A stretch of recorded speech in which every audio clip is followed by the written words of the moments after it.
Yes, I have just normal life with my kids. I am mom of three kids. 17-year-old Anna and 6-year-old twins Isabella and Mateo kept this South Bend mom busy. She was on her way to little Anna's dance competition in Munster when everything she'd worked for, her health, her freedom, her family, would be taken from her in an instant. And there was traffic, so she slowed down, and this car rear ends her. A Porter County sheriff who witnessed the crash said Anna's Jeep was slowing down in a lane behind several slower vehicles, but a pickup truck behind her didn't slow down in time. Upon impact, my mom's Jeep burst into flames. It was anywhere between 600 and 1,000 degrees in this car. I was on fire with my mother, my grandmother, and my little brother and sister, who were 6 at the time, trapped in this car. Upon impact, the Jeep's door jammed shut, leaving Anna and the children trapped inside the burning car, alert but unable to escape the fiery inferno that was their Jeep Cherokee. I hear the explosion, I hear the fire, I hear everything. I feel like I go born. I born again. The kids suffered some bruises and burns, Isabella's worse than her brother's, but the most intense flames were concentrated in the driver's seat. Paramedics found Anna unresponsive, her body seared with 2nd and 3rd degree burns. She slipped into a coma and awoke to a new life. And I asked, honey, to the nurse. I asked to the nurse, honey, I am born. And she's saying, yes, you are, honey, but you are okay. But Anna was not okay. She suffered agonizing burns to 40% of her body. Doctors couldn't save her ears, part of her nose, and the tips of her fingers. Today she's covered with skin grafts and scars. But more than 2 years after the accident, she still feels the sensation of burning. If they wouldn't have told me that it was my mother, I would have not known that it was my mom. Like, it was still my mom, and it was still her personality, and it was still her voice and everything. But my mom was never going to be the same. And you could tell that it was painful.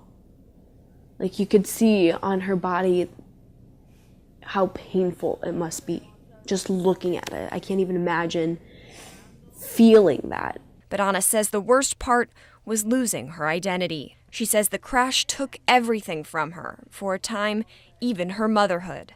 Unable to care for herself, Anna lost custody of her twins for a year and a half. But this is just the beginning of Anna's story. In addition to the millions of dollars she's already incurred in medical bills, she's going to continue incurring astronomical costs in medical care.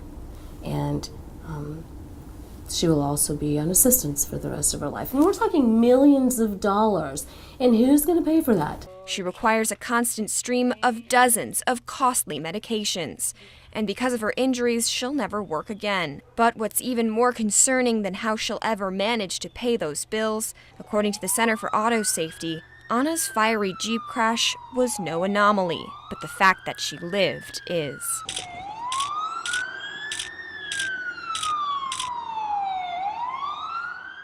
The D.C.-based consumer advocacy group says that as of July 1st, there have been at least 370 fatal fire crashes of 1993 to 2004 Jeep Grand Cherokees, 1993 to 2001 Jeep Cherokees, and 2002 to 2007 Jeep Liberties that have resulted in 503 deaths, at least 167 of which are deaths due to fire. Anna didn't know about the risk of fiery rear-end collisions until it was too late. And I know I am so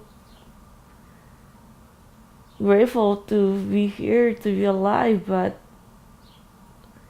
this changed all my life, you know, a lot of life. It's not fair. She didn't deserve this. She didn't ask for this. She didn't do anything to deserve this. It was just like she was like punished. Like we were all punished. You know, when I first met Anna, obviously, she's striking for all the wrong reasons, unfortunately. And I think just like anybody else who would see Anna on the street, you can't help but to wonder what horrible tragedy happened.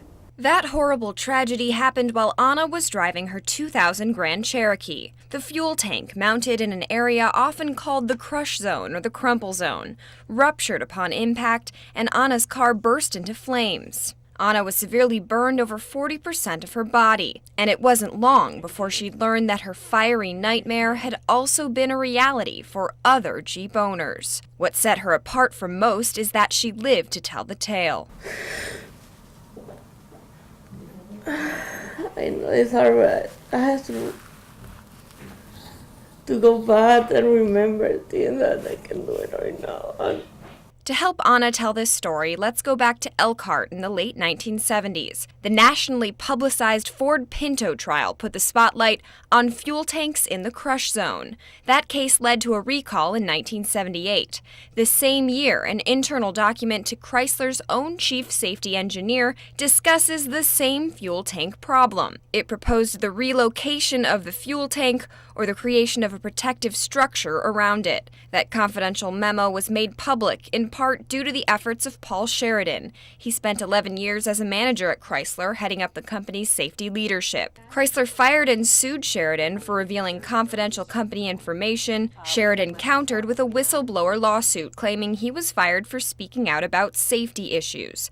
Issues like the one in the Baker memo. The Chrysler engineers are basically saying that we aren't in much better shape than the Ford Pinto is with respect to crashworthiness of our rear-mounted fuel tanks. But Sheridan says more than a decade's worth of certain Jeep models show that the company didn't listen to its own advice. The people that did not listen to the Baker memo were the Jeep side of the Jeep and Dodge truck organization. For those models, the tank stayed where it was, and the fires ensued. The primary failure mode that makes the Jeeps more dangerous than the Pinto is the fact that the Jeep has a higher ride height, and the under-ride accident is so much more prevalent. There's no protection. An offending vehicle can make direct contact with the rear-mounted fuel tank. There were 254 fuel-fed fire deaths by the year 2009.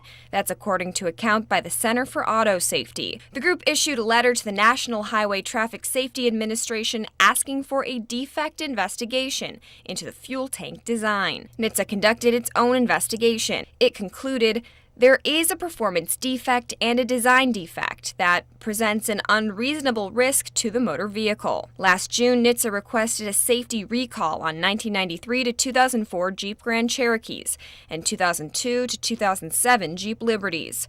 Chrysler's response? No. These Jeep vehicles have proven to be safe in operation, the company said in a statement, and the company's analysis shows the incidents at the focus of the request occur less than one time for every million years of vehicle operation. Chrysler said the investigation cited incomplete data sets and unrepresentative comparisons. Sheridan says he wasn't surprised by the response. They generally get very, very rigid in their response, especially when there's been a long history of litigation where they proclaim that no defect existed. In my terminology, the vehicle is defective. The vehicle represents a safety risk that's unacceptable. Many victims like Anna and their families were appalled. I say, how?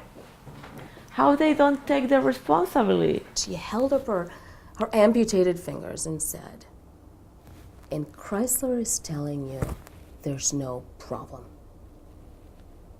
Look at me. Look at my hands. Do you still believe that there's no problem?" But the recall saga took another turn just 2 weeks later with a new statement from Chrysler saying, Chrysler Group and the National Highway Traffic Safety Administration have resolved their differences in respect to NHTSA's request to recall 1993 to 2004 Jeep Grand Cherokee and 2002 to 2007 Jeep Liberty vehicles. But it was a limited recall of about 1.5 million Jeeps, shy of the 2.7 million requested by NHTSA. Anna says that means thousands of lives that could end up like hers. I have a mission. I have to tell. That's why I am here to tell to everybody, to the world.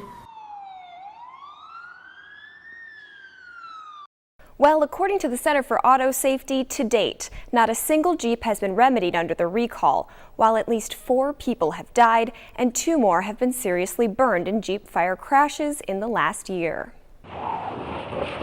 Trailer hitches. They're pretty handy for moving and towing, but for protecting your fuel tank? It was never considered as a safety item. I never considered it a safety item, and neither did the engineers on the Jeep side of that organization. Francois Castaigne, Chrysler's vice president for engineering in the 1990s, testified under oath in 2011, saying, The tow package does not protect the tank. Even so, Chrysler says it's the best fix to shield a fuel tank mounted behind the rear bumper during a low-speed collision. Chrysler moved its fuel tank in front of the rear axle back in 2005. But in older Jeeps, safety advocates say it continues to be a vulnerable spot. What's more, for South Bend mother Ana Pina, a trailer hitch did not save her from a fuel-fed fiery crash that left her severely burned and disfigured. Yes, Anna's truck had a trailer hitch. It's designed to tow. That's its function and purpose. No more. Nothing else.